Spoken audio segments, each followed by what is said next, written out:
Tel qu'annoncé, l'invité du matin, on va parler de la réconciliation ou du dialogue. Il va devoir définir les concepts par lesquels il trouve que la paix pourrait certainement revenir à RDC.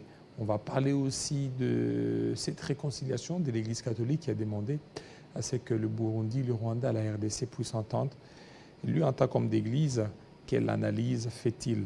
Voilà, et lui, c'est le prophète, l'archevêque Elie Samano Kingsam. Bienvenue. Merci.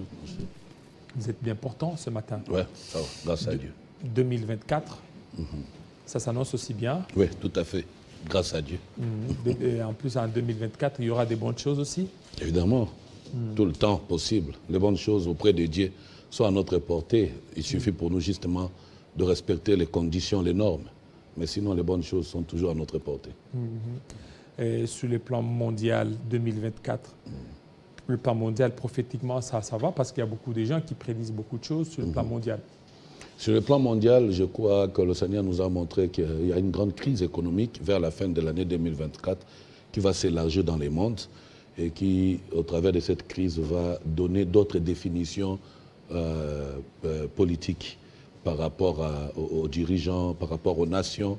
Et je crois que c'est important pour les cas, par exemple, de notre pays, de savoir vraiment travailler de manière à faire échapper la République démocratique du Congo, qui est un pays exceptionnel, à ce genre de fléaux qui va souffler dans le monde, des grandes crises qui vont davantage revenir comme on a vu avec... On est d'ailleurs en pleine crise, mais qui vont s'élargir davantage.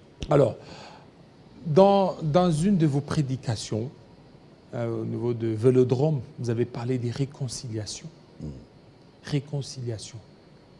Et pour vous, la réconciliation dont vous faites allusion, ce n'est pas la réconciliation dans le sens des dialogues politiques, où il faut le partage des pouvoirs. Est-ce que vous croyez vraiment à ce paradigme quand on sait qu'au Congo, quand on parle de réconciliation, surtout si les chefs de l'État appellent les uns aux autres à se réconcilier, les autres envisagent déjà des postes politiques. Il y a effectivement, c'est pourquoi j'essaie de faire la différence entre les dialogues politiques des politiciens et la réconciliation nationale.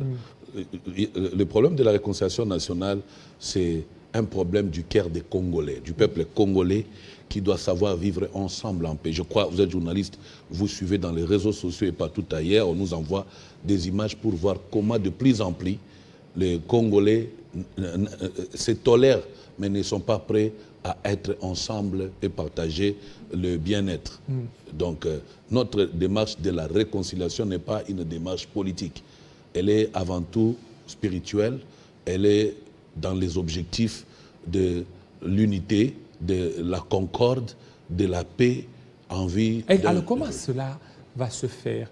Un politicien de notre bord, comme par exemple Fayoulou, Katumbi, accepter de se réconcilier sans en contrepartie demander un poste ou autre chose? Il faut que ça se fasse comme ça se fait dans d'autres nations développées.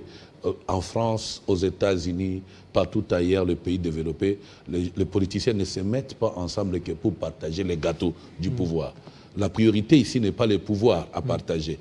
La priorité, c'est que le peuple soit uni, vive en paix, mais surtout, ce qui est beaucoup plus important, pour faire face à toutes les agressions dont nous sommes victimes.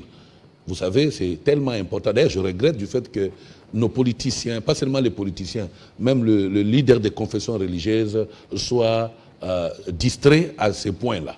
À ces points-là, vous avez entendu le discours du chef de l'État. Il n'y a pas longtemps, j'étais sur votre plateau, on m'a accusé, on m'a insulté de partout, que j'en voulais à la vie du chef. Et pourtant, un prophète comme Ézéchiel 33... Vous n'avez rien dit de mal à ça. Voilà. Ézéchiel 33:3 recommande aux prophètes de sonner la trompette.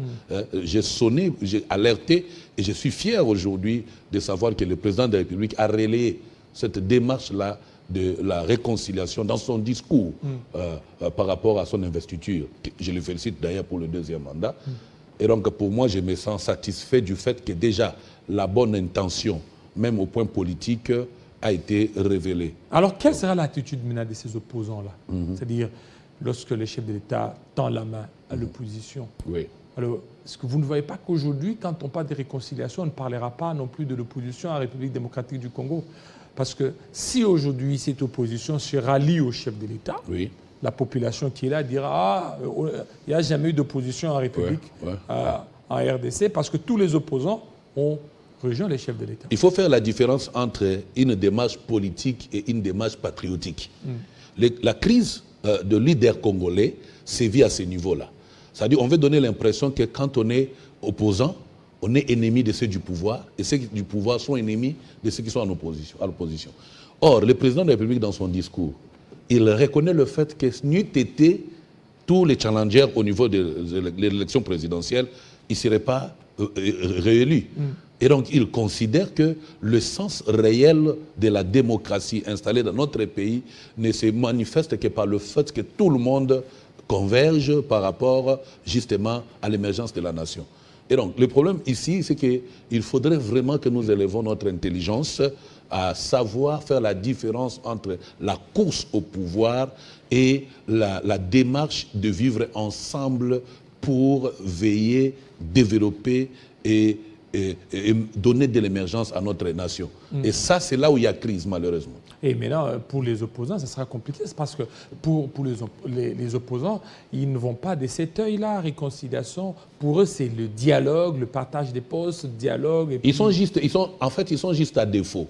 Je pense, même, je vais même aller plus loin, excusez-moi, pour dire qu'il faut revoir même les genres d'enseignement qu'on donne, l'instruction qu'on donne aux leaders ou aux étudiants, aux universités dans notre pays. Je crois vraiment qu'on a une crise de connaissances sur le fait d'être un leader dans une nation, qu'on soit leader des masses. Nous oublions le peuple pour nos intérêts personnels. Le pouvoir, le partage du pouvoir, c'est une expression de ses compétences, bien sûr. Mais de l'autre côté, la démarche ne se limite pas qu'au pouvoir. On peut ne pas être au pouvoir, mais faire entendre sa voix pour que ceux qui sont au pouvoir ne fassent que ce qui est bien pour le peuple. À partir du moment où la cible, l'objectif d'une démarche politique n'est plus le peuple, elle est totalement fausse. Et malheureusement, c'est le cas pour notre pays. Alors, qui va entamer les démarches d'aller l'un vers l'autre? À partir du moment où le président a demandé cela, je ne suis pas porte-parole du président, non, mais à partir du moment où le président a demandé, a ouvert les bras de son pouvoir actuel à tout le monde, oui, je crois que il a juste fait un appel.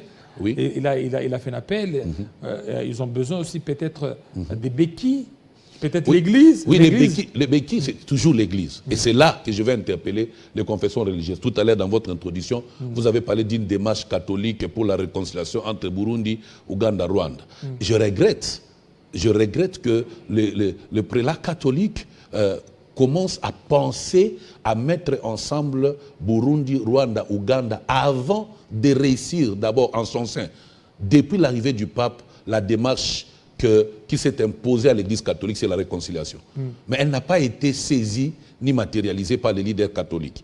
Non seulement ça, ils ont continué à diviser les politiciens. Et aujourd'hui, ce courage pour le prélat catholique d'aller réconcilier Burundi, Ouganda, RDC, Rwanda, tout ça, ce n'est pas une mauvaise démarche, mais ce n'est pas la priorité.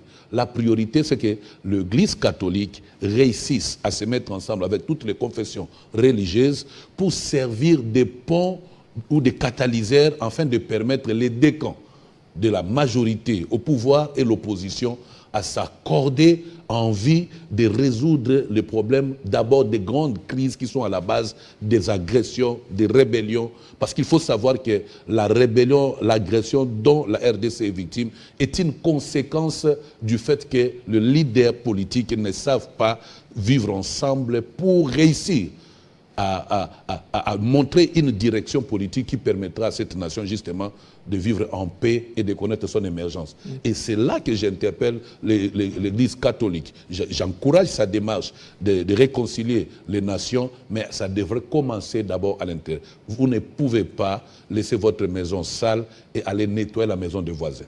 vous ne pouvez pas éduquer les enfants de voisins en méprisant le vôtre. C'est le cas de l'Église catholique et je regrette, je les appelle justement à la prise de conscience et c'est important, oui, mais aussi les églises de réveil qui se manifestent, le leader ne s'engage beaucoup plus que quand il s'agit des opportunités, de la saignée et autres. Nous avons un travail plus grand à faire actuellement où nos frères et sœurs meurent à l'Est, à Kwamutu. Nous avons un travail, nous, en tant que bergers, de prêcher la paix, l'unité et l'amour. Alors qu'attend l'Église pour mener ces réconciliations? Parce que vous n'allez pas qu'attendre l'Église catholique. Parce qu'ici en RDC, l'Église aussi est plurielle. Je vous ai dit, j'ai répondu à cette préoccupation autrefois. Le problème, c'est que l'Église a été politisée. Si bien qu'aujourd'hui, le rôle de l'Église en tant que confession religieuse dans notre pays ne se joue que quand il s'agit des intérêts politiques.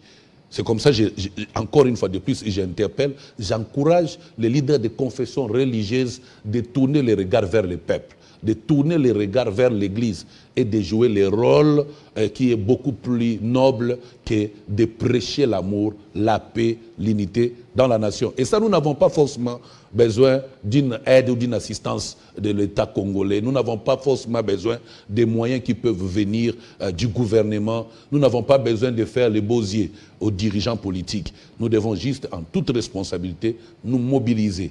Et à leur niveau, en tant que des leaders, des présidents de confessions religieuses, se mettre ensemble et donner un mot d'ordre aux chrétiens, aux musulmans, pour savoir mobiliser le peuple tout entier à des moments comme la réconciliation nationale, des moments comme des dialogues, pas des dialogues de partage du pouvoir, mais où le peuple congolais se regarde en face, il se dit nos frères souffrent à l'Est, nous devons nous mettre ensemble, mettre terme aux guerres qui entre Kassaïen et Luba, au Katanga là-bas, inutilement, et que nous fassions tous un pont, une barrière contre nos ennemis qui profitent justement de toutes ces formes de division. Tantôt, là, vous avez dit que l'Église est vraiment politisée. Est-ce que vous ne voyez pas que votre démarche de la réconciliation et non pas celle des dialogues risque d'échouer? Parce que quand on parle de réconciliation, on voit en présence, il faut un médiateur. Déjà, si le médiateur est politisé, vous ne voyez pas que les acteurs ne vont pas se réconcilier? Premièrement, c'est un ordre divin. Donc, Dieu a tous les mécanismes possibles pour imposer cet ordre. Peu importe les tendances, parce qu'il y a un courant qui est contre. Il y a un courant qui reconnaît qu'il y a la cohésion nationale et pourtant on regarde même au sein de l'Union sacrée, s'il y avait vraiment cohésion, je ne crois pas qu'il y aurait tous ces groupements qui sont en train de se faire, ainsi de suite. Donc même au sein du pouvoir, même au sein de l'opposition et partout ailleurs, il y a lieu que nous pensons à la réconciliation nationale. Peu importe la politisation de l'Église, nous avons à notre niveau les moyens, les manières d'arriver à cette réconciliation. C'est pour moi d'ailleurs l'occasion de demander aux autorités de nous écouter. Plusieurs fois, on reproche les prophètes de passer à la télé et donner des messages qui concernent soit le chef de l'État ou la nation, des choses sensibles qu'on devrait dire par d'autres voies que des voies publiques. Mais vous savez, notre responsabilité est d'annoncer les messages. Et si nous ne trouvons pas de canaux pour y arriver, le seul bon canal reste la médiatisation. Et de cette façon-là, nous pouvons atteindre les personnes. Et pour ma part, ma contribution, c'est que je me suis levé effectivement, après avoir constaté l'insensibilité, parce que les leaders politiques congolais ne sont pas intéressés à la vie du peuple, ils sont plus intéressés à leurs intérêts. Alors j'ai pris conscience, et je peux vous rassurer que nous travaillerons avec des médias pour continuer à mobiliser, parce que c'est de la responsabilité de l'Église et nous allons faire les démarches, nous allons atteindre toutes les tendances religieuses, la société civile, pour les mobiliser en vue de travailler pour donner effectivement béquille à l'idée ou à la vision du chef de l'État et à l'opposition. Il y a un téléspectateur qui vient de me faire, m'envoyer un message, il dit, mais demandez au prophète, il parle de la réconciliation au niveau national, mais pourquoi d'abord au sein de l'Église des réveils, il n'y a pas cette réconciliation, il y a déjà des tendances. Oui. Est-ce que vous ne voyez pas qu'avec ces tendances, puisqu'ils n'arrivent pas d'abord à se réconcilier, est-ce qu'ils pourront aussi réconcilier les hommes politiques? J'interpelle l'État congolais parce qu'en fait, toutes les divisions que nous vivons au sein des confessions religieuses ne sont pas d'origine ou des intentions de ces leaders ou de ces confessions religieuses. Mais ce sont des confessions religieuses qui sont manipulées. Ce sont des confessions religieuses qui sont prises en otage par les politiques en vue de leurs intérêts propres. Et donc ici, à la fois, j'interpelle l'État congolais à se dessaisir de toute intention de manipuler, d'instrumentaliser les confessions religieuses. De la même chose, je voudrais demander aux leaders des confessions religieuses de sortir de ces jets qui ne donnent pas intérêt ni crédibilité à l'Église, malheureusement. Et nous y travaillons. J'ai eu le privilège de contacter certains des leaders des confessions religieuses pour le faire remarquer combien nous avons plus de responsabilités à travailler comme no man's land. Nous sommes l'église au milieu du village. Nous sommes neutres et notre neutralité, c'est toute notre crédibilité. À partir du moment où nous penchons vers X ou Y mouvement politique en vue de nos intérêts, parfois individuels, égoïstes, au détriment de l'Église, nous fauchons la marche parce que dans Ézéchiel 33, Dieu interpelle les faux prophètes et les faux bergers qui abandonnent les peuples et s'occupent de ses intérêts personnels. Voilà, et donc pour vous, c'est quoi? Qu'est-ce que vous dites? Parce que je vais citer les noms, les noms de ces leaders. Il y a évêque de Dokamba, il y a aussi maintenant Ejiba Yamapia qui est là. Mais maintenant, qu'est-ce que vous dites à Dodo Kamba de laisser la place à Ejiba Yamapia ou à Ejiba Yamapia de laisser la Kamba de Dokamba? Je crois que ce problème a été déjà résolu à partir du moment où les institutions de l'État, dans leurs exercices, ont invité officiellement l'évêque Ejiba Yamapia à prendre part et même parole. Donc ça signifie que le débat est clos et j'espère vraiment que, au fond, l'État congolais, par le ministère de la Justice, de l'Intérieur, fait l'effort de savoir corriger son erreur. Parce que les arrêtés qui ont été distribués à mon frère Dodo Kamba, autant qu'à mon patriarche Ejiba Yamapia, sont venus de l'État congolais, pas de l'Église. Et donc c'est ici l'occasion pour moi de demander d'abord à l'État congolais de mettre de l'ordre dans sa façon de gérer les confessions religieuses. Et de l'autre côté, je demande aux hommes dédiés, que je respecte beaucoup, effectivement, à savoir, comment je vais dire, tuer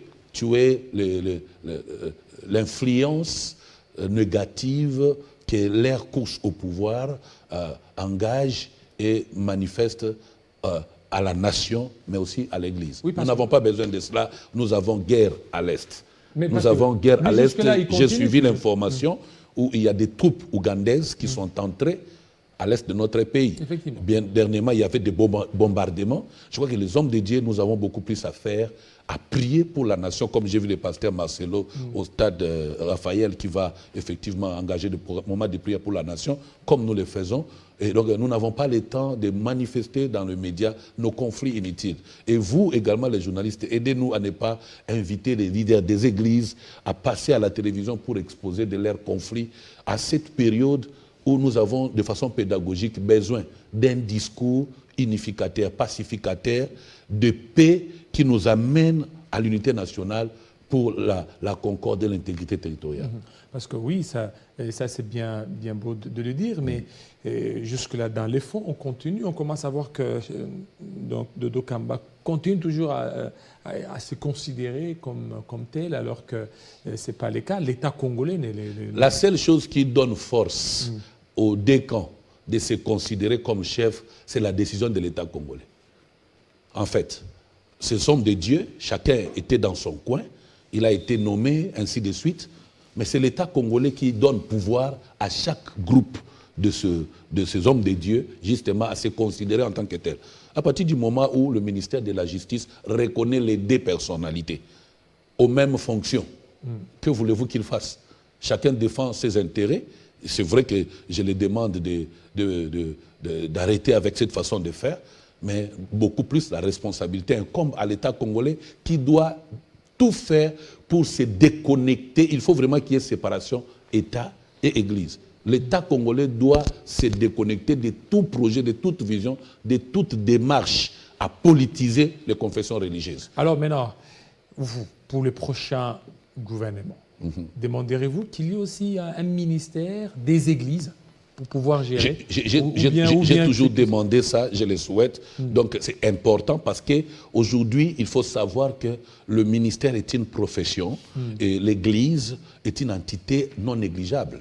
Elle a joué les rôles. Je vous ai dit ici que l'Église a beaucoup travaillé, à plus de 70% à la réélection du chef de l'État, Félix Tshisekedi. On ne peut pas aujourd'hui parler d'une décision importante ou d'une influence quelconque au niveau national sans penser à l'Église qui est une force vitale, donc inévitable. Et maintenant, pour cela, effectivement, il faut qu'il y ait spécifiquement un ministère qui s'occupe des églises, qui s'occupent des églises. Et cela est très important, ça va faciliter l'État congolais. Au lieu, chaque fois que nous tournons vers la maison civile, vers la présidence, pour demander des audiences qu'on n'aura peut-être pas, ou plus tard, on peut à partir de ces ministères-là, justement, régler beaucoup de problèmes qui ne regardent pas que des crises au sein de l'Église, mais qui regardent aussi des messages de Dieu qu'il donne pour la nation, mais aussi tout ce que nous disons ici autour de la réconciliation nationale. Avec un ministère dans le gouvernement, on peut résoudre ces problèmes de réconciliation nationale sans penser à d'autres moyens. Justement, donc j'encourage ça, au chef de l'État particulièrement, à qui je demande, président Fachi, s'il vous plaît, de penser à donner à l'Église un ministère. Ministère des Églises. Ministère des Églises. Qui va gérer tous les différents des Églises. Je préfère même dire, pas ministère des Églises, ministère des confessions religieuses. Ministère des confessions religieuses. Ministère des confessions religieuses. À partir de ce ministère-là, beaucoup de problèmes que nous connaissons n'existeront plus. N'existeront plus. Les conflits, les arrêtés, vous ne voyez pas que ça risque encore de déchirer encore les confessions religieuses ou les pasteurs encore, ils risquent encore de se déchirer. Non. Mon cher frère, je vous rassure que tout conflit qu'il y a au sein des confessions religieuses a pour parrain l'État congolais. Et c'est l'État congolais qui doit résoudre ces problèmes par sa façon de réglementer ces lois par rapport à l'Église. Et ici, je voudrais vraiment demander, et j'encourage vraiment que le président de la République, si possible, de donner un ministère des confessions religieuses. Les confessions religieuses ont les capacités de s'organiser pour que tour à tour, il y ait une bonne gestion où chaque confession religieuse trouve sa part au sein de ces ministères en vue de structurer bien des choses par rapport à l'Église. Par exemple, l'Église, en tant que partenaire de l'État congolais, ne paye pas les impôts. Vous voyez? Et c'est un manque à gagner pour l'État congolais. Alors il faut que l'Église paye. Par exemple, bien sûr, pourquoi pas? L'Église va payer. Bien sûr, pourquoi pas? Mais avec quel argent? Avec l'argent de Mabonza. Oui, mais l'argent de Mabonza. Avec l'argent de Mabonza et des dîmes. Il y a bien d'intérêts, bien des choses importantes qui échappent à l'État congolais par le fait que nous n'avons pas encore, l'État congolais n'a pas encore une vision de considérer l'Église comme partenaire économique. Mais pas parce que selon culturel, social. Oui, au niveau du ministère de l'Intérieur ou au ministère de la Justice, l'Église fait partie des ASBEL. Le ministère de l'Intérieur est un bon ministère, mais le problème c'est lequel? Il faut savoir que la République démocratique est un cas à part. Nous sommes plus de 100 millions d'habitants. Et déjà, avec des problèmes d'insécurité que nous vivons, non seulement par rapport à la guerre à l'Est, mais aussi au sein de cette nation-là, le ministère de l'Intérieur doit être déchargé de certaines tâches. Et ici, à l'occurrence, la gestion des confessions religieuses. Donc il faut que ça soit totalement déchargé. Bien sûr. Alors maintenant, vous demandez à ce que l'Église commence à payer les impôts. Tout ça, non seulement les impôts, mais bien des efforts. L'Église peut engager des contributions. Les églises, les confessions religieuses peuvent engager des contributions pour l'assistance de nos frères qui sont, comment je vais dire, des déplacés. Oui, mais ça, il est fort, mais au niveau des impôts, là, ça sera compliqué. Pas forcément. D'autres nations le font. Aux États-Unis et partout ailleurs. Il faut savoir que l'Église est partenaire. Les membres d'une Église sont d'abord, avant tout, citoyens d'une nation. Et donc, ils ne doivent pas être exclus du devoir qui est le leur de savoir participer à la vie, au développement, à l'émergence de notre pays. Ce sont des associations sans but lucratif, il n'y a pas de lucre là. Peu importe, sans but lucratif, mais dans des circonstances spéciales, on peut recourir à ces associations pour faire face à certains défis de la nation. Par exemple, les salongo. Les églises peuvent mieux rendre cette ville très propre. Moi, je le fais chez nous, à l'église. Oui, mais l'église peut bien travailler pour ça. Je vois ça même le prophète Condé, qui le fait avec les membres de l'église. On est partenaire dans beaucoup de choses. On peut véhiculer, on peut vulgariser bien des choses en termes de lois du pays, de règlements, des choses. Parce qu'il faut savoir qu'il y a beaucoup de erreurs qui se commettent, beaucoup d'incidents qui ont lieu dans notre pays par manque de vulgarisation des lois. Et l'Église peut être partenaire pour réussir à faire ce genre de choses, sans être politique. Beaucoup de gens diront, oui, vous demandez à ce que l'Église paye ou contribue avec les impôts. Peut-être que vous avez une grande église, il y a des églises qui viennent à peine de naître, ça sera compliqué pour elles. Même pas. En fait, même une nouvelle église qui vient de naître aujourd'hui, à partir du moment où nous sommes conscients que l'Église est une institution, je crois que nous devons exiger à l'Église de répondre aux devoirs citoyens. En fait. Et ça, si on donne à l'Église un ministère, ça va donner beaucoup plus la liberté à cette organisation-là. Parce qu'il me semble qu'avec le ministère de l'Intérieur, l'Église est abandonnée. Elle est plus sollicitée pour des fins politiques que de jouer son rôle de partenaire de l'État en vue du développement de notre pays. Alors, il y a d'autres qui disent, pourquoi ne pas peut-être créer juste peut-être un vice-ministère? C'est que vous avez le ministre, le ministère de l'Intérieur, mais les vice-ministres chargés des confessions religieuses. C'est une question importante qui, à mon sens, je ne pense pas qu'elle doit être résolue par simple souhait. J'ai pris vraiment que l'État congolais, par le président de la République lui-même, qui est la première institution, de nous écouter et accepter que nous ayons, pas un vice-ministère, mais un ministère. Nous avons beaucoup de choses à apporter dans cette nation, en tant qu'Église. Nous avons beaucoup de choses à corriger dans cette nation, en tant qu'Église. Nous avons un rôle plus important, d'éducateur des masses dans cette nation. Et il nous faudrait vraiment avoir les mains libres pour savoir bien le faire, comme les autres entités de notre pays ont bénéficié de certains ministères. Et c'est vraiment hyper important. On peut régler des problèmes sur l'éducation de pasteurs. On peut régler des problèmes sur le dérapage dans l'exercice du ministère de pasteur. On peut régler des problèmes sur les implantations d'églises. On peut régler des problèmes, beaucoup de problèmes. On peut aider l'État congolais comme une lance-voix ou l'interprète de l'État congolais auprès du peuple. Et donc, ça, ce n'est pas une mince affaire, ce n'est pas à prendre à la légère, c'est hyper important. Parce qu'ici, nous parlons d'une église qui est majeure au sein de la population congolaise. Plus de 80% des peuples congolais sont chrétiens. Et vous n'allez pas refuser à ces peuples-là d'avoir l'écho des décisions ou des orientations politiques ou étatiques par l'Église. Au contraire, nous perdons, malheureusement. Je pense que c'est une première. Et le chef de l'État est en train de nous suivre, et même ses services. C'est une première d'en parler, ça, le ministère de confession religieuse, sur ces plateaux avec le prophète Élie. Quand vous parlez de ça, vous aspirez aussi à être ministre de confession religieuse? Si on vous le donnait, vous accepteriez? Bon, d'abord, je suis un prophète d'État. C'est une profession un peu rare dans notre pays. Et dans la Bible, vous voyez les prophètes d'État, Daniel notamment, il y a Joseph, Moïse. Ils ont à la fois été prophètes et hommes d'État. Donc moi, ça ne me gêne pas, ce n'est pas les compétences qui me manqueraient, mais ça ne revient pas à moi. Moi, je me vois déjà nommé par Dieu comme conseiller de la République démocratique du Congo. Et mon travail en tant que prophète d'État, c'est de donner des directives prophétiques aux dirigeants de la nation en vue d'apporter à cette nation son développement.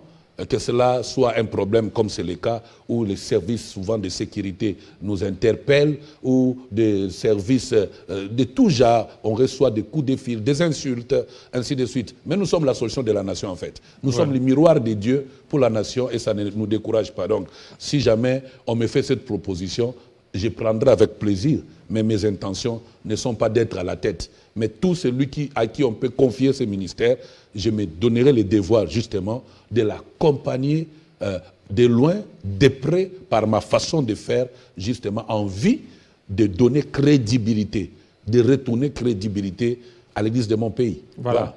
Alors, vous êtes là, il y a encore un autre sujet. Vous êtes pasteur, prophète, vous avez implanté les églises. dans certaines communes à problème, communes où il y a beaucoup plus d'insécurité. L'insécurité bat son plein. Si vous ne recevez pas des cas, il y a des cas qui viennent de passer par là. Alors, qu'est-ce que l'Église devra aussi faire?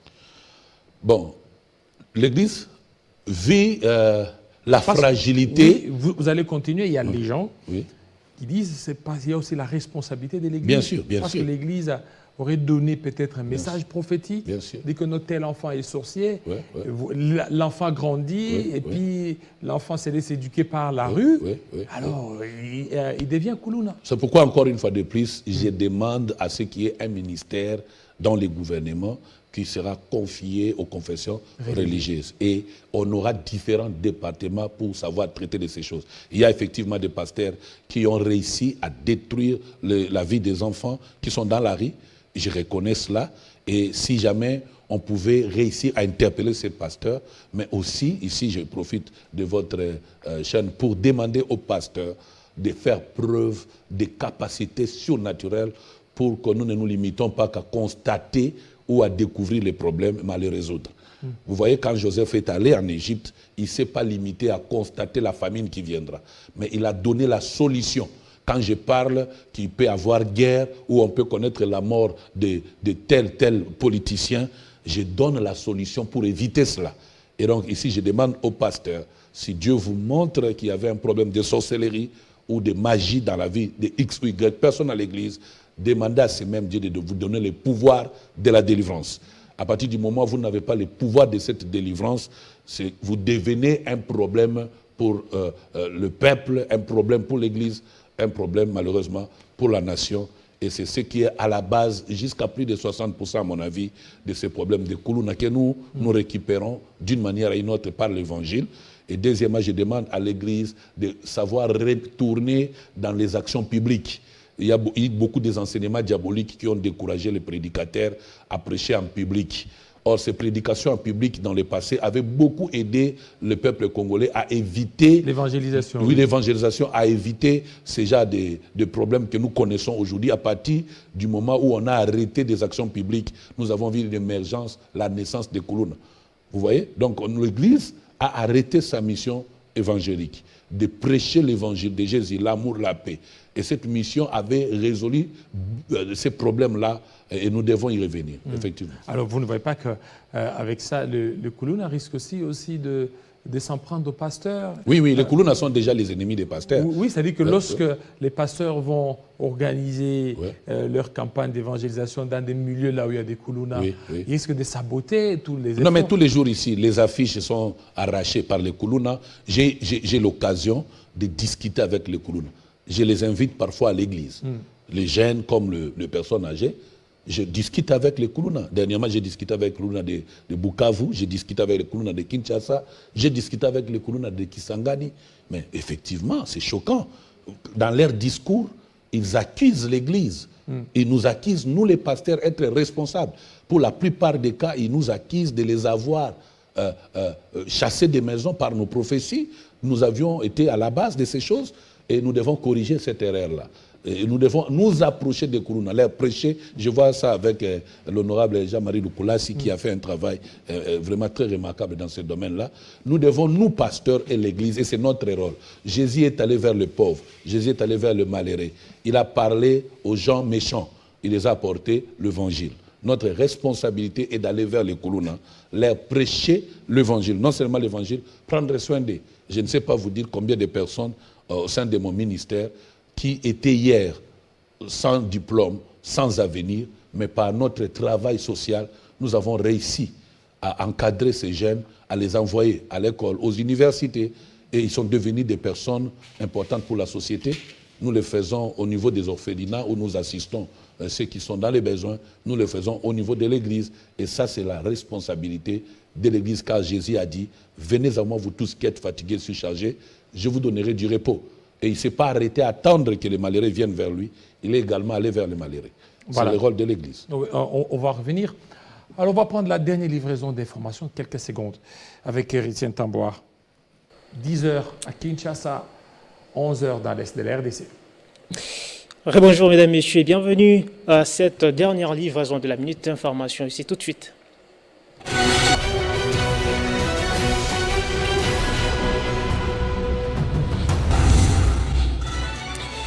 Réaménagement du calendrier du processus électoral 2022-2027, la CENI annonce la tenue des élections des sénateurs et des gouverneurs respectivement le 31 mars et 7 avril 2024. Les circonscriptions de Yakoma et de Massimanimba révoteront leurs députés nationaux et provinciaux le 28 avril prochain. Le bilan des échauffourées au Congo central à Kimpese s'est alourdi. On parle actuellement des 7 morts et 16 blessés. Les autorités provinciales confirment le fait et rallongent la liste de dégâts matériels avec l'incendie du bureau de la police et la résidence d'une autorité de la police des circulations routières. Probable obtention d'une trêve afin de faire taire les armes au Proche-Orient. Le chef du mouvement islamiste palestinien Hamas est attendu ce jeudi en Égypte pour discuter d'une nouvelle trêve dans la bande de Gaza où les combats et les raids israéliens se poursuivent. Aux États-Unis, le patron de Meta et fondateur de Facebook, Mark Zuckerberg, était auditionné hier mercredi au Sénat sur les dangers que présentent les réseaux sociaux pour les enfants et adolescents. Il n'était pas le seul interrogé. Les dirigeants de X, anciennement Twitter, de TikTok, de Discord et de Snap ont également été entendus. Ne quittez pas, restez avec nous, mesdames et messieurs. L'actualité reste en continu sur www.tele50.cd. Retrouvez toute l'actualité en continu sur www.tele50.cd. Merci beaucoup. On continue avec le pasteur. On va certainement chuter de main à l'autre dans quelques minutes. On parlait de Kuluna, la réinsertion, les rôles de l'Église par rapport à ce phénomène Kuluna. Bien sûr. Donc l'Église a aussi un rôle à jouer. Un grand rôle à jouer. J'ai dit même par l'entremise de ce ministère-là de confession religieuse, on peut effectivement rattacher à l'Église la charge de la réinsertion des Kuluna dans la société, dans beaucoup d'autres manières, mais aussi il est du devoir non seulement de l'Église, de l'État congolais, de beaucoup plus investir dans la formation professionnelle. La formation professionnelle pour permettre à ce que ces enfants Kuluna trouvent un peu de moyens d'instruction les permettant de s'occuper de la vie autrement. Parce qu'il faut reconnaître ici que, heureusement, la gratuité de l'enseignement a beaucoup joué, mais il faut reconnaître que c'est par l'abandon, l'irresponsabilité des parents que ces enfants, par la pauvreté, se sont retrouvés dans la rue et maintenant il faut les remettre dans la société. Voilà, il faut le remettre dans la société. Parlons maintenant, parce qu'on parle de réconciliation, parlons maintenant de doctrine. Parlons des doctrines. Tout à l'heure, avant que vous ne veniez, on nous a balancé un cantique du musicien héritier Watanabe, qui vous a dédicacé. Comment vous aviez répondu à ça? D'abord, au départ, héritier Watanabe est un frère de l'Église chez nous. Ah bon? Oui, parce qu'il m'a lui-même confessé que de temps en temps, quand il a le temps, il viendra. J'ai eu le privilège de discuter avec lui longuement lors de notre voyage vers Goma, d'ailleurs, une fois. Je crois que c'est un frère, comme tous les autres frères, parce qu'on ne sait pas juger les gens de par leurs apparences, mais aussi en discutant avec lui maintenant. Quand il a chanté et que j'ai entendu mon nom, je considère ça comme un privilège. Je ne suis pas le premier, c'est biblique. La Bible dit les femmes chantaient, David a tué ses 10 000, Saül ses 1000. Donc il n'y a pas non plus de péché à ça. Très souvent, quand vous évoluez très bien dans ce que vous faites, les gens parleront de vous, ils vous chanteront également. Donc ça peut ne pas être par votre demande, mais ça se fera. Ça, c'est un fait logique.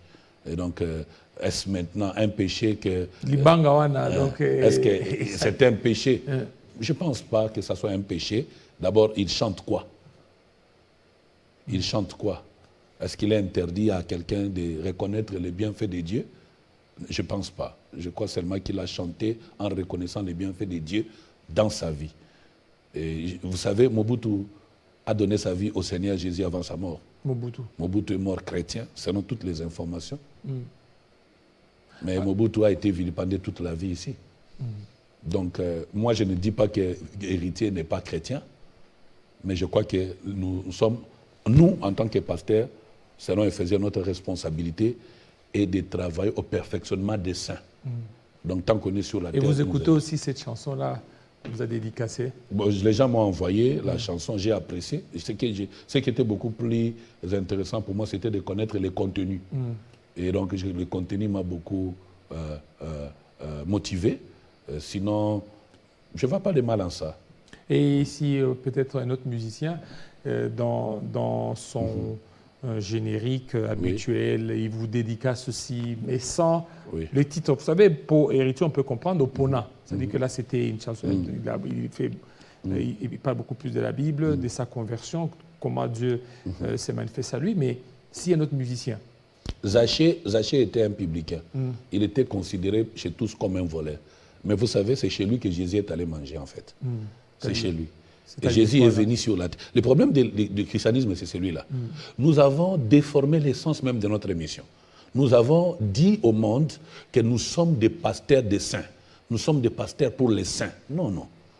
Nous sommes les pasteurs des pécheurs qui reçoivent un médicament qu'on appelle l'évangile, qui les transforme. Et cette transformation est un processus. Il commence aujourd'hui, il finit pas tout de suite. On n'impose pas la foi ni la délivrance à une personne. Mais c'est tout un processus. C'est ça le problème avec nous à l'Église. C'est comme ça, justement, nous avons aujourd'hui des hypocrites. Moi, ça fera une trentaine de fois dans la vie chrétienne. Mon frère, je peux vous avouer, chers journalistes, nous grandissions dans la foi, nous pourrions confesser, comme on est ensemble comme ça. Je peux te dire, hier j'ai péché, j'avais fumé, j'avais bu. Et nous nous mettons à genoux, nous pleurons, demandant la faveur de Dieu, la miséricorde de Dieu. Aujourd'hui, ça ne se fait plus. Les gens sont devenus tellement hypocrites pour le fait que le jugement que nous portons sur les gens, qui n'est même pas biblique, est en train de décourager effectivement les gens à venir au Seigneur. Vous voyez avec quel empressement les gens se donnent le plaisir de balancer les erreurs, les faiblesses des pasteurs. La cause, elle est de notre responsabilité, du fait que nous avons appris depuis une décennie... que les pasteurs sont saints. Nous avons appris aux chrétiens qu'il ne faut jamais faillir. Nous avons appris aux chrétiens que vos faiblesses vont vous amener tout droit en enfer sans leur montrer la miséricorde de Dieu. Nous avons refusé de supporter les faibles. Nous avons refusé de prier pour les faibles. Nous avons refusé de relever les faibles. Nous les condamnons. Nous condamnons une fille qui a été engrossée. Une chrétienne engrossée, c'est une faiblesse, mais nous condamnons cette fille pendant sa grossesse jusqu'à la maternité sans savoir que c'est une exclusion de celle-ci par rapport à la foi. Nous n'avons pas été là à côté des faibles. Or, Jésus parle avec la femme samaritaine. Jésus ne juge pas cette femme. Il ne condamne pas cette femme, mais il lui montre la voie à suivre. Jésus vient au secours d'une femme surprise en adultère. Jésus ne tue pas. Jésus n'a pas une pierre comme tout le monde a la pierre pour lapider cette femme. Au contraire, il a la parole, il a l'écriture pour sauver la vie de celle-ci. Alors l'Église doit retourner vraiment au christianisme authentique, dont je suis l'archevêque d'ailleurs. On doit retourner au christianisme authentique, qui consiste à présenter l'amour de Dieu au peuple que Dieu a créé. Alors, dans les cas où c'était qu'un musicien, comme à l'instant, je donne l'exemple, Fally Kofi, qui vous dédicace, vous pouvez aussi de temps en temps mettre cette chanson dans votre véhicule en train d'écouter Eli, King Sam, Samano, archevêque, et puis il chante là-bas. Tout m'est permis, mais tout n'est pas utile. Tout ce qui n'édifie pas n'est pas intéressant pour nous. On peut beau me chanter, mais si ça ne m'édifie pas ou ça n'édifie pas, je ne suis pas là pour faire la promotion du mal. Je suis là pour faire la promotion du bien. Point barre. Mais je ne suis pas là pour condamner ou juger les gens. Je prie pour les gens, je prie pour des personnes que je connais, qui, je vous assure, en coulisses, cherchent le Seigneur plus que ceux qui le font en public. Et je connais des gens qui n'ont jamais été à Mangengengue, mais dont la conduite est droite, mais qui ne sont ni pasteurs, ni ne font jamais promotion de leur foi chrétienne en public. Mais je connais ceux qui professent la foi en public, dont la conduite, s'il faut voir ce qu'ils font en secret. Mais c'est incroyable.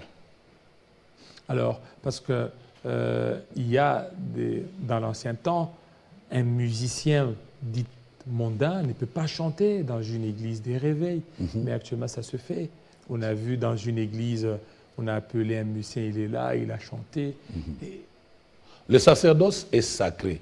Sa désacralisation est une abomination.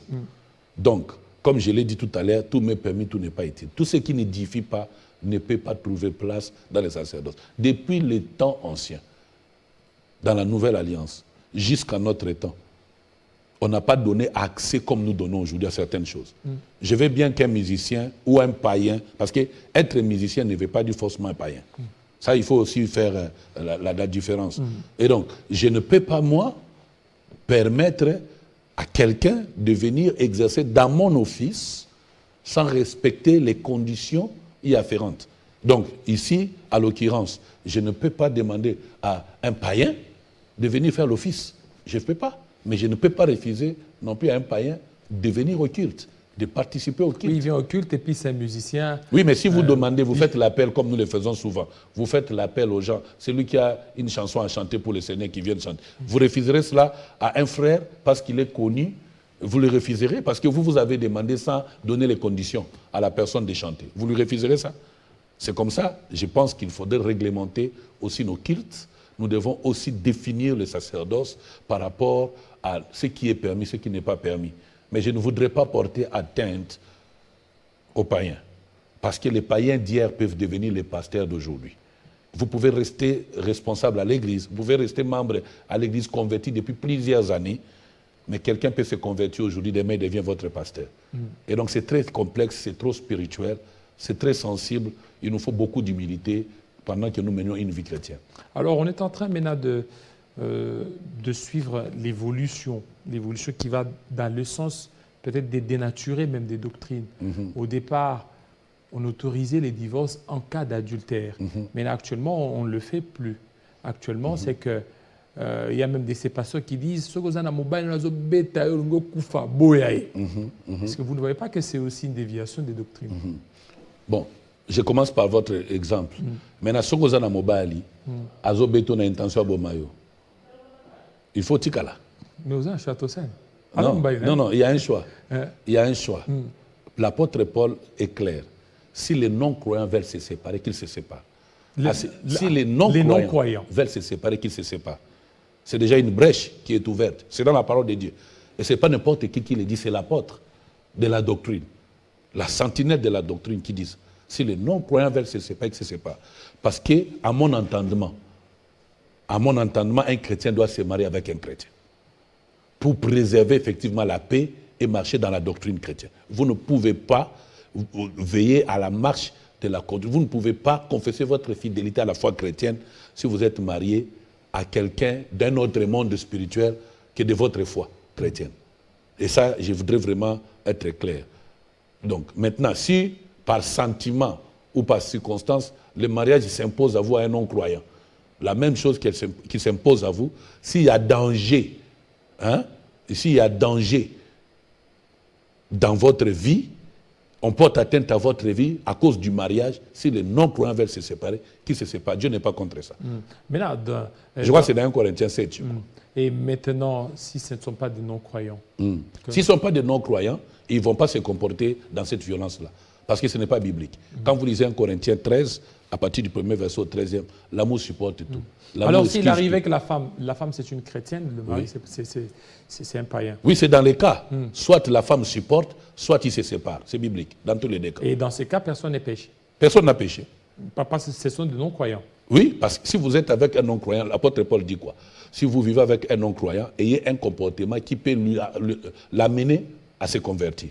Mais au cas contraire, séparez-vous. Dieu n'est pas contre. Dieu n'est pas contre. Non. Alors maintenant, les divorces des chrétiens. Le divorce des chrétiens, c'est un divorce qui arrive par cause d'infidélité, comme le Seigneur lui-même l'a placé. Et maintenant, l'infidélité prend plusieurs formes, ça dépend des circonstances et du jugement. Mais en tout cas, à mon sens, l'infidélité répétée dans les Écritures, c'est par rapport à l'adultère.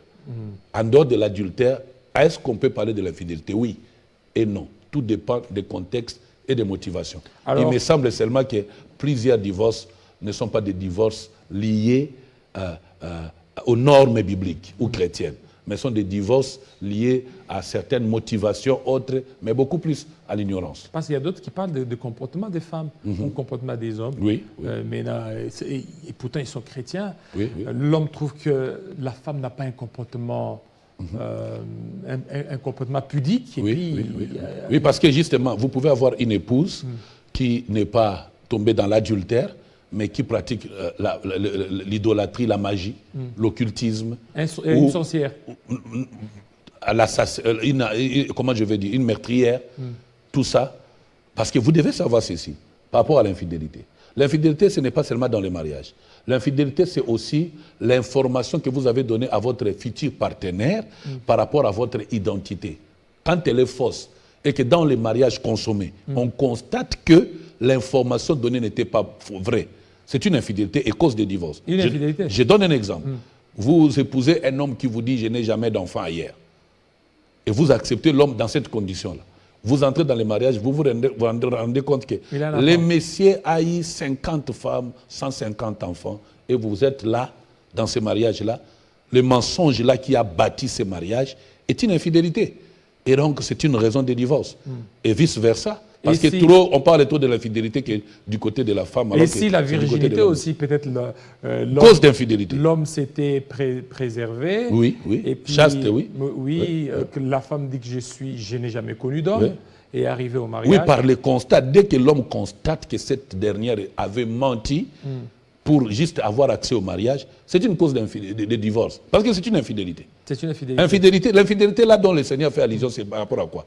L'infidélité dont le Seigneur fait allusion. Ce n'est pas l'infidélité dans le mariage. Ce n'est pas seulement l'adultère. Ce n'est pas seulement par rapport à l'adultère. Vous voyez l'infidélité dans le contexte du mensonge monté contre la vérité. Et donc c'est une cause de divorce. Bien sûr, bien sûr. Bien sûr, imagine de beaux enfants que tu as, ta femme, et après 5 ans, 10 ans de mariage, quelqu'un sort, il toque à la porte. Excuse-moi, il dit, monsieur, je viens récupérer ma femme, je suis militaire, j'étais au front, je rentre. Alors que celle-ci vous a jamais dit qu'elle était mariée ailleurs. Vous êtes allé l'épouser. Qu'est-ce que vous faites à ce moment-là? Parce qu'il n'y a pas... D'ailleurs, c'est l'adultère. Or, par son information, l'origine de son information n'a pas indiqué cela. C'est une cause d'infidélité. C'est une infidélité, par conséquent, cause de divorce. Alors, maintenant, il y a aussi d'autres pasteurs qui divorcent. Un pasteur qui propose au mariage une femme. Ils sont mariés, la femme jusqu'ici est chrétienne, elle sait que je suis en face d'un pasteur. Arrivé au mariage, il se rend compte que le pasteur est un occultiste, un magicien. Il y a un boa qui sort sous les lits, il y a une chambre noire où on ne peut pas avoir accès. Cette femme a raison de quitter ce mariage parce qu'il y a cause d'infidélité. D'abord par rapport à la foi et par rapport à la vérité. Et si la femme trouve qu'il y a aussi peut-être un défaut de l'homme par rapport à la procréation. Oui, ça aussi. C'est pourquoi à l'église, nous demandons certains examens avant le mariage. Alors, mais maintenant, si déjà à l'église, on interdit toute relation avant le mariage, et qu'il y a un défaut, peut-être du côté de l'homme ou du côté de la femme, et que ces défauts viennent d'être... Donc l'homme a découvert les défauts le jour J. Voilà. À ce moment, je reviens maintenant à la crise auquel nous faisons face à l'Église. J'entends les faux prédicateurs dire même le mariage n'est pas un domaine de Dieu. Faites votre choix. Ça, c'est une irresponsabilité grave. Irresponsabilité? Oui, c'est un mensonge, une déviation. Carrément. Nous sommes des chrétiens et nous dépendons du Saint-Esprit en tout et pour tout. Dans les choix du conjoint, dans les choix de profession, du travail, dans les choix des villes où nous voulons vivre, dans les choix même vestimentaires. Nous nous référons au Saint-Esprit. Il ne faut pas donner l'impression comme si le Saint-Esprit était un vieillard fatigué à qui on ne doit pas poser certains problèmes, il se sentirait dérangé. Non, non, non, non, non, non. Nous voulons mener une vie saine, nous voulons être un modèle, la lumière du monde, nous voulons être les sels de la terre. Alors notre vie doit dépendre de celui en qui nous avions cru. La Bible est claire, marchez selon l'esprit et vous n'accomplirez pas les désirs de la chair. Dans les cas où vous avez posé les problèmes, nous sommes en face des gens qui n'ont pas consulté Dieu pour les choix du mariage. Ils n'ont pas consulté Dieu? Non. Mais comment ça c'est que... Parce que Dieu ne vous donnera pas une chose pourrie, sinon il vous l'aurait averti pour des causes bien définies. L'homme a gardé son défaut de ne pas être fort sur les lits. Et à l'église, on a interdit que les deux partenaires se connaissent. Mais le jour du mariage, la femme a découvert que mon homme... Oui, autrement, il faut d'abord goûter avant de se marier. Ce qui n'est pas biblique. Ici, nous parlons un langage chrétien. Nous ne parlons pas un langage mondain. Il est un langage chrétien. Déjà, il faut savoir que accepter de donner sa vie à Jésus est un sacrifice. Et par rapport à cela, il faut avoir de la discipline, la consécration. On doit être loyal à cet engagement pris avec le Seigneur, de les suivre. Et donc, on ne peut pas goûter avant. Maintenant, si vous avez déjà goûté avant de commencer, c'est aussi un autre cas qui peut être résolu. Mais maintenant, dans le cas où vous n'aviez pas goûté, vous vous retrouvez dans les mariages avec des défauts physiques et consorts. C'est comme ça que je reviens à dire, Dieu ne donne pas des choses pourries. C'est-à-dire que vous n'avez pas Il demandé. a planifié pour nous les projets de bonheur, non de malheur. Okay. Mais il y a des cas exceptionnels où Dieu peut lui-même vous recommander. Par exemple, pour le cas des couples Bouloba. Dieu lui-même a donné la conviction à ce papa que j'apprécie d'épouser son épouse. Et vous avez suivi les témoignages. Et aujourd'hui, tout le monde sait croire que c'était vraiment Dieu. Parce que tout de suite après leur mariage, on voit comment ils se sont jetés dans la carrière musicale pour le Seigneur. Et quel moment de gloire! Quel moment de gloire! Il faut les voir. Vous sentez que Dieu est dans la chose. Et donc, Dieu nous donne les capacités de supporter. Oui, mais ça, Dieu nous donne les capacités de supporter les faiblesses des autres à partir du moment où c'est sa volonté que nous soyons ensemble. Il nous donne aussi les moyens de résoudre les faiblesses des autres par des guérisons miracles, ainsi de suite, parce qu'on peut être en bonne santé, mais aussi victime des attaques diaboliques. À ce moment-là, si votre union est dans la volonté de Dieu, recourez à Dieu, criez à lui, il vous donnera les moyens. Il a dit, invoque-moi, je t'exaucerai. Je t'annoncerai des grandes choses, des choses que tu ne connaissais pas. Oui, bah en fait, je dis ici, les cas des couples Bouloba, c'est peut-être au niveau des yeux ou autre chose, mais moi, je parle des cas où l'homme a menti. Oui. Où l'homme a dit à la femme qu'il était bon. C'est une infidélité. Oui, mais l'arrivée... Cause de divorce. C'est que l'homme a dit que non, je suis bien. C'est un menteur. Nous, on ne se connaît pas. C'est un menteur. Nous, on ne peut pas se connaître parce que nous sommes dans les fiançailles, on ne se connaît pas. Ok, c'est bon. Arrivé le jour J, c'est un menteur, c'est un le jour manipulateur. nuit des noces. Il faut un homme pareil, il faut d'ailleurs les dénoncer. La femme dit que, mais il faut même les dénoncer. Vous savez que une telle cause d'infidélité peut même aller au niveau des tribunaux. Heureusement pour nous les chrétiens, c'est pas... Ça, c'est une infidélité. Bien sûr. C'est un menteur, il a fait un montage. C'est une cause d'infidélité. Il a menti pour ses intérêts personnels. Dieu peut me guérir par ça. Que Dieu commence par le guérir avant de proposer à la sœur. Et là, il faut... C'est une manipulation. Dans les termes spirituels, on parlait même de la sorcellerie, en fait. Oui. En termes spirituels, on dirait que c'est un sorcier qui est venu pour boucher, détruire la destinée d'une personne. Et arrivé là-bas, la sœur, il dit que... Elle doit tout de suite quitter ce mariage. C'est compliqué. Oui. Alors maintenant, si c'est Dieu qui les a mis ensemble, et qui sont convaincus, ça doit se savoir bien avant. Alors maintenant, vous ne voyez pas. Et ils doivent assumer chez les autres, là, en cherchant la grâce de Dieu. Il y a aussi dans d'autres confessions religieuses qui demandent aux fiancés un peu de se goûter un peu pour ne pas tomber dans ce... Mais ce sont des doctrines qui ne sont pas christiques. Vous voyez effectivement. Okay. On voit dans beaucoup de civilisations européennes et autres toutes ces choses-là, bien sûr. Mais chez nous, les chrétiens, ça ne se passe pas comme ça. Non. Je vais d'ailleurs demander aux pasteurs. Il y a des pasteurs qui étaient dans le passé les Yankees, comme nous autres ici. Ce n'est pas parce que vous avez Yankees dans le passé, au Bongol Motema, au Komosan Berandé, il faut encourager les gens à aller aux bêtises que vous avez pratiquées en étant païen. Non. Pas du tout. Nous n'avons pas d'autre Toumi Mirim que la parole de Dieu. C'est celle notre référence. Et nous nous référons qu'à la parole de Dieu au sein des Écritures. Point barre. Alors maintenant, tout à l'heure, vous avez évoqué un élément très important. Vous avez dit le mariage, ce n'est pas une affaire de Dieu. Mais est-ce que dans le mariage, il y a des pasteurs qui disent là, Dieu ne va pas descendre pour vous choisir une femme? Ce sont des menteurs ou des ignorants. Excusez-moi, ce sont des menteurs ou des ignorants. Qui a donné à Adam Ève? Est-ce que c'était un cousin d'Adam ou c'était l'hippopotame, la première créature de Dieu? C'est Dieu lui-même. Il dit, il n'est pas bon que l'homme soit seul.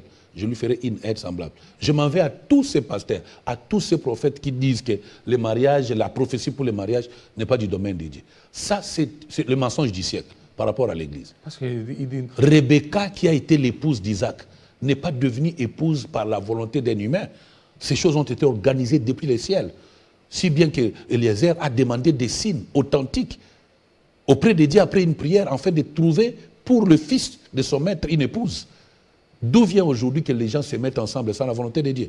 Je suis d'accord qu'il y a de fausses prophéties qui sont en train d'être tissées pour mettre les gens ensemble pour des intérêts obscurs, Mais ça ne doit pas être la raison pour laquelle on doit décourager les gens à chercher à connaître la volonté de Dieu. Encore que la prophétie doit être examinée sans mépriser ceux qui donnent des prophéties, bien sûr. Donc je crois, c'est comme ça que j'ai dit, il y a une culture de la connaissance des voies et moyens prophétiques par rapport à notre vie de tous les jours. Voilà, merci beaucoup, prophète Eli King Sam, surtout de votre passage.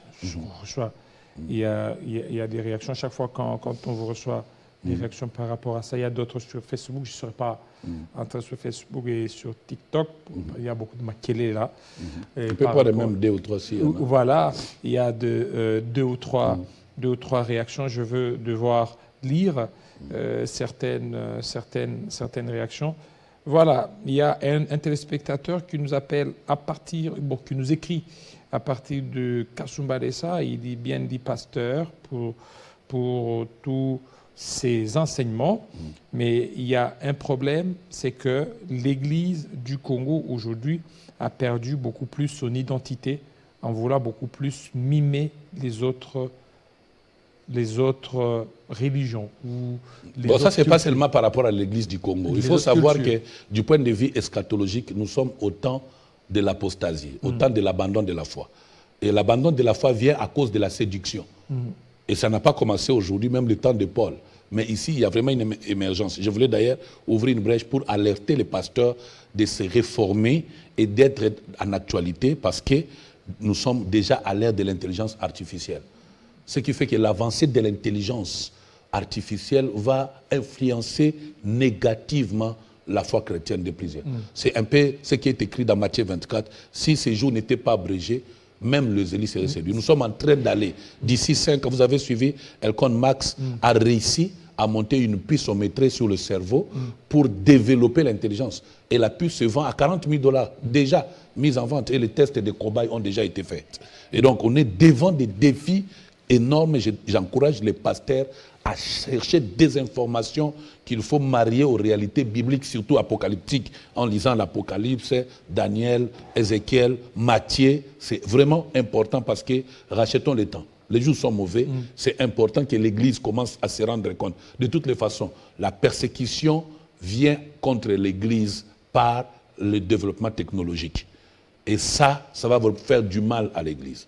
Et ici, l'occasion pour moi, justement, de demander aux pasteurs de se réveiller et d'annoncer le message eschatologique à l'Église pour préparer l'Église à l'enlèvement. Voilà. Il fera plus beau vivre dans ce monde. L'Église doit crier Maranatha. Voilà. Il y a d'autres aussi qui sont revenus sur le sujet qu'on a évoqué sur le mariage. Oui. Il dit que c'est vraiment un sujet très complexe, surtout par rapport à la prophétie. Oui. Parce qu'il y a d'autres qui disent qu'il y a certains pasteurs qui se réfugient derrière des prophéties pour aller aborder des femmes alors qu'ils devraient le faire eux-mêmes. C'est pas la faute des pasteurs. Même les pasteurs qui donnent des fausses prophéties pour les mariages, c'est pas de leur faute. C'est la faute du bénéficiaire. Bien sûr, malheureusement. Parce que c'est vous qui allez assumer. Il est vraiment, merci pour l'opportunité ici, de demander aux chrétiens d'avoir le comportement des Béréens. Il faut croître dans la connaissance de la parole de Dieu. Il faut sonder les Écritures. Il faut éprouver les esprits. Je ne cesse de dire qu'il faut faire attention aux esprits des prophètes. Les esprits des prophètes ne sont pas le Saint-Esprit. Le Saint-Esprit communique sa lumière à l'esprit de l'homme qu'on appelle le prophète. Or, il peut arriver que cet homme reçoive le ténèbre des démons. Parce qu'il n'y a pas que le Saint-Esprit qui communique sa lumière. Il y a aussi des démons qui peuvent, par les diables bien sûr, communiquer leurs ténèbres, qu'on appellerait entre guillemets fausse lumière, aux hommes, afin qu'ils parlent, mais en citant le nom de Dieu, alors qu'en réalité, ils opèrent au nom du diable. C'est pourquoi l'apôtre est clair dans Thessaloniciens, il faut examiner. Qui doit examiner les prophéties? Ce n'est pas celui qui a donné les prophéties forcément. Il peut ne pas le faire, surtout en notre temps ici où les gens prennent du plaisir qu'à prophétiser, à prophétiser. C'est à vous d'examiner la prophétie, de retenir ce qui est bon. Dès lors que l'apôtre dit qu'il faut retenir ce qui est bon. Donc l'apôtre reconnaît que l'homme, dans sa faiblesse de langage ou d'intelligence, peut avoir mal entendu, peut avoir mal annoncé. Mais il est de la responsabilité du bénéficiaire, à tout prix alors, de comprendre le langage de Dieu, au moyen des prières, des saintes écritures, et il faut éprouver les esprits. Qui a dit que si un prophète a donné la prophétie, il faut forcément que cette prophétie-là s'accomplisse? en bien ou en mal. Qui a dit que quand un prophète a donné la prophétie, ça doit toujours être vrai? Qui a dit que quand le prophète a donné la prophétie, vous n'avez plus un travail à faire?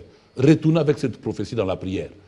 Confrontez cette prophétie à Dieu par vous-même. Alors, il y a aussi un téléspectateur qui dit, mais pourquoi le pasteur prophète organise l'école des prophètes alors qu'on ne doit pas enseigner aux gens de prophétiser, ça vient des dieux? Non. Les dons viennent de l'Esprit Saint. Mais les comportements, la gestion de ces dons, Dieu a établi à l'Église, premièrement les apôtres, les prophètes, les évangélistes, les pasteurs et les docteurs, pour le perfectionnement des saints en vue de l'œuvre du ministère. C'est-à-dire notre responsabilité est d'aider ceux à qui Dieu a donné par l'Esprit Saint la grâce, en termes de dons, les enseigner selon les enseignements des apôtres et des prophètes, puisque cela est déjà écrit, sur la manière d'opérer dans ces choses-là. Et on ne peut pas nous exclure de cette responsabilité, sinon on sera dans les désordres comme malheureusement c'est le cas. Tantôt on a des gens qui ne connaissent rien de la culture prophétique qui interprètent. Vous savez, les politiciens ne peuvent pas interpréter à la place des prophètes le langage de Dieu. Et c'est hyper important. Chacun doit garder sa bande. Dans notre pays, malheureusement aujourd'hui, quand un prophète parle, on ne laisse pas au prophète d'expliquer son message et le prophète lui-même ne sait pas expliquer son message.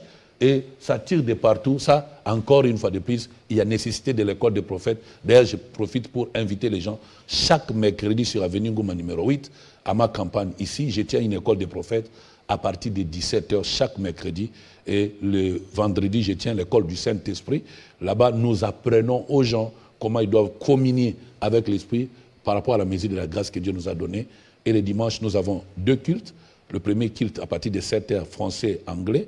Et le deuxième culte, nous avons français et 4 langues nationales, Swahili, Lingala, Kikongo, Chiluba. Mais pourquoi tout ça? Oui, parce que nous voulons vraiment mettre ensemble le peuple congolais. Les 4 langues nationales? Les 4 langues nationales. Donc vous prêchez en français, il interprète? Non, par exemple, le dimanche passé, j'ai prêché en français, mais un pasteur m'a interprété en Swahili. Ce dimanche, je vais prêcher encore en français, on va m'interpréter en Chiluba.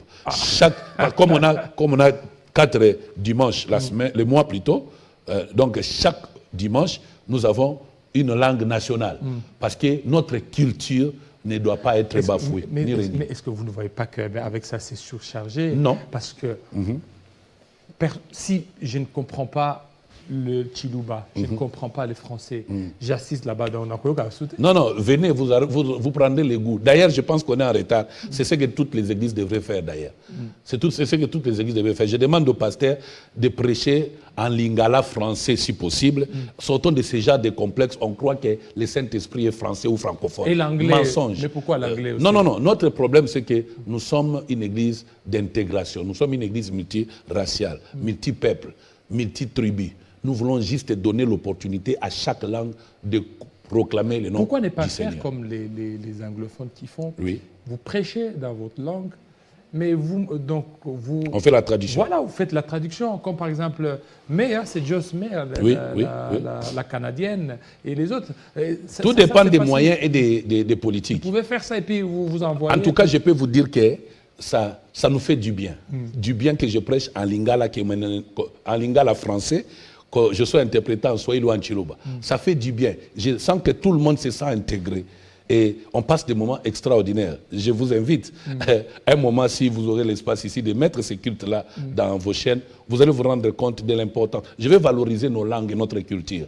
Je veux que tout le monde sache que, d'ailleurs, la prédication en Swahili, en Chiluba, en Kikongo, en Lingala, elle me semble beaucoup plus rapprochée de la compréhension des Congolais que quand c'est une autre langue, français, anglais. Mais comme nous ne sommes pas que lingalaphone ou swahilophone, mais aussi nous avons avec nous des peuples francophones et anglophones, c'est pourquoi l'Église doit être la mère de tous. C'est comme ça que nous ouvrons les champs culturellement à tout le monde. Vous avez été à Goma. Pourquoi tout le temps Goma là? Il y a une implantation là-bas ou il y a des affaires? Une implantation prophétique. En fait, ça va faire environ 6 ans, où pratiquement chaque année, au-delà de certaines responsabilités privées, je pars à l'est de notre pays. Depuis des guerres, Dieu m'avait donné une recommandation de prier pour le lac Kivu, de prier pour la forêt, de prier pour la terre. Je le fais. Vous priez? Je prie, bien sûr. Pour lac Kivu? Je prie. Je prie, et puis parfois je ramène les portions prophétiques de ce coin-là à Et Kinshasa c'est quoi pour la l'objectif de prière. tout ça? C'est la recommandation que j'ai reçue du Seigneur, de Donc, bénir les eaux de la RDC, qui ne soient jamais les eaux des ennemis de la RDC, de bénir la terre de la RDC, qu'elle ne soit pas la terre des ennemis de la RDC, que les forêts de la RDC soient les armes qui tuent les ennemis de là, la vous RDC. maîtrisez les 4 éléments de la terre. Bien sûr, bien sûr, bien sûr. Je ne m'arrête pas là. Je parle aux esprits territoriaux. Je les commande de ne pas laisser accès. Vous savez, À partir de Goma. si ça ne devait dépendre que de notre volonté congolais à manquer le patriotisme, le Congo ne nous appartiendrait plus. En fait, c'est par miracle, parce qu'il y a des actions prophétiques qui sont engagées chaque jour ici, qui gardent notre pays encore à ces dimensions géographiques telles que vous voyez. Et à Goma, là où vous partez, c'est Pas seulement Goma, Bukavu. pour l'implantation prophétique, vous avez dit? L'implantation prophétique, pas d'église, mais par des actions prophétiques sur la recommandation de Dieu, mais aussi pour d'autres causes privées, que je ne peux pas, comme c'est privé, Voilà, déballer ici. voilà comme c'est privé, vous ne pouvez pas. Alors, il y a un téléspectateur qui nous écrit à partir. Vous avez aussi des extensions au Katanga. Il y a un téléspectateur qui dit, mais un pasteur, il parle bien, il est sage, est-ce qu'il a aussi des extensions ici au Katanga? On a commencé un noyau de prière, mais on n'a pas encore ouvert une église parce que j'ai stoppé l'implantation des églises. Pourquoi? Pour la simple raison que nous avons des grands projets que nous avons lancés pour le temple. Je me dis, après que nous ayons acquis les lieux, parce que nous avons demandé aux autorités, finalement on a compris que c'est à nous de le faire, nous voulons construire un temple pour un hôtel de la RDC. Un hôtel de la RDC. Parce qu'il n'existe pas encore. Et nous voulons vraiment nous disposer à cela. Et nous avons lancé les opérations où nous allons mobiliser les moyens qui viendront de partout. Vous avez déjà acheté le terrain? On va acheter, parce qu'il faut encore indiquer les lieux. On a quelques endroits, mais nous voulons avoir un endroit beaucoup plus vaste pour l'hôtel de la RDC. Je crois même que ce n'est pas un projet qui est pour nous seuls. Nous le ferons en complicité avec l'État congolais. Je le crois. Mais c'est quoi l'hôtel? Vous voulez expliquer quoi l'hôtel? L'hôtel de la RDC, c'est un lieu de rencontre des Congolais. Hôtel avec A-U-T-E-L. Bien sûr. Un lieu de rencontre des Congolais qui invoquent Dieu pour la cause de la prospérité de notre nation. Mais l'hôtel, c'est déjà révolu, Christ est venu. Non, Christ lui-même est hôtel. Et l'hôtel du culte, toutes les églises sont des hôtels. L'air n'est pas révolu. Toutes nos églises, en réalité, sont des hôtels. C'est quoi un hôtel? C'est une adresse, un lieu où les gens se rassemblent, où les saints se rassemblent pour prier, en fait. Donc, ces enseignements, déjà, le temps de l'hôtel est révolu. Je crois qu'ils font allusion à l'ancienne alliance. Non, même dans la nouvelle alliance, l'Église est née. Jésus a donné même la clé de l'hôtel à Pierre. Jésus a donné la clé même de l'hôtel à Pierre. Donc, vous avez suspendu l'implantation? Bien sûr, bien sûr. Nous avons des églises à Lemba Salongo. Nous sommes à Lemba Salongo, sur la grande route de bypass, en face de Western. Nous avons l'église à Mongaflo, au terrain municipal. Nous avons une grande église là-bas. Nous avons quelques cellules que je suis même en train de fermer. Nous avons une grande église ici sur Ngoma numéro 8, à Ngaliema. Parce que je me dis, nous avons même déjà un noyau de prière au Canada. Et bientôt, par la grâce de Dieu, nous allons essayer de faire les implantations. Mais avant de lancer, il me semble que l'Esprit nous a placés au creux d'une mission plus grande, celle de construire, de bâtir l'hôtel de la RDC. Dans cet hôtel de la RDC, il y aura de la place pour tout le monde. Un lieu de réunion du gouvernement. Dans cet hôtel de la RDC, il y aura un lieu de retraite pour des pasteurs et des chrétiens du monde entier. Dans cet hôtel de la RDC, il y aura des cantines pour approvisionner les déplacés, les affamés. C'est un lieu de culte, pas seulement par rapport à notre foi chrétienne, mais surtout et particulièrement pour la destinée de notre nation. Oui, mais Christ dit, l'heure vient, elle est déjà venue, où ça ne sera ni à la montagne, ni quoi que ce soit. Les vrais adorateurs les feront en vérité, en esprit et en vérité. Déjà, la première partie de sa révélation concernait Israël. Et la deuxième partie, c'est clair que notre foi chrétienne, nous pouvons la confesser même dans nos chambres à coucher. D'ailleurs, avec l'intelligence artificielle, d'ici 20 ans, 30 ans, les configurations des églises vont changer, effectivement vont disparaître. Parce que tout sera toujours... Effectivement. Et maintenant, nous, l'autel, c'est un sacrifice que nous allons nous imposer, de nous déplacer de nos lieux de prière personnels vers un lieu indiqué pour tous. Pour tous. Absolument. Voilà, merci beaucoup, parce qu'avec vous... Ça ne manque pas de sujet. Merci, homme de Dieu, surtout de votre disponibilité. Merci, c'est moi qui vous remercie. Vous êtes fait violence. Merci. On sait que ça n'a pas été facile. Merci beaucoup. D'être... Donc, si vous permettez, je voulais mettre un fin. Oui, terminer. Je voulais démentir ce qui se passe dans les réseaux sociaux à mon nom. Il y a une vidéo qui porte l'identité d'une certaine Daniela avec des dessins des okapis et des écritures escarmouches contre les chefs de l'État, ainsi de suite. Ça, ce sont les montages des personnes mal intentionnées. Notre message, je le réitère ici, et je bénis Dieu parce que le président a écouté les sons de notre message, à savoir, sans la réconciliation nationale, son deuxième mandat ne servira à rien. Et le président a finalement entendu notre message, il a dans son discours reconnu les failles du premier mandat et il a ouvert les bras à tout le monde pour se mettre autour d'une table et voir dans la même direction. Désormais, la responsabilité n'incombe plus au chef de l'État. Elle nous incombe à nous, le père de l'Église. C'est à nous maintenant, le berger, le prêtre, de savoir travailler la société civile, les organisations de droits humains, des droits de l'homme. Nous devons nous mettre ensemble pour mobiliser les politiciens autour d'une table pour l'unité nationale, envie de faire front contre des guerres. Vous avez suivi sûrement comme moi la déclaration de Kagame, le président rwandais, qui dit que les insultes, les paroles ne tuent pas. Et qu'il est en train de se promettre une surprise contre la République démocratique du Congo.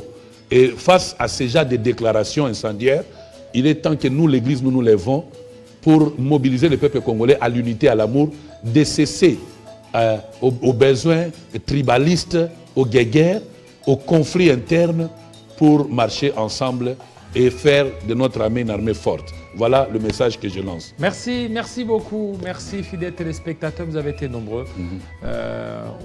Donc, ce n'est pas permis de citer le nom des intervenants. Vous avez été très nombreux, à moins que peut-être vous nous dites non, citez mon nom.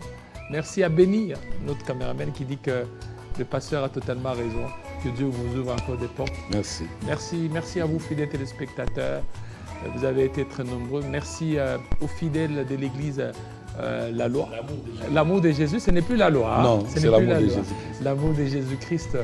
Que j'ai sali en passant voilà, partout ici. Donc ceux qui sont au niveau de Lemba Salongo, Mongafula, ceux qui sont au niveau d'Ngouma et presque partout au Canada. Vous êtes une grande communauté en train de nous suivre. Chaque fois, nous recevons certainement vos échos. Restez branchés sur Télé 50. Tout à l'heure, à 11h, ça sera Minute Info. Minute Info, en langue, hein, cette fois-là, ça sera en langue. À 12h, documentaire. À 13h, la grande édition des Gaëtan Koubabouranz et Shigiri Kabuya. 13h, 14h, 15h. Et moi, on se voit à 18h pour la grande édition vespérale de Kinshasa Direct.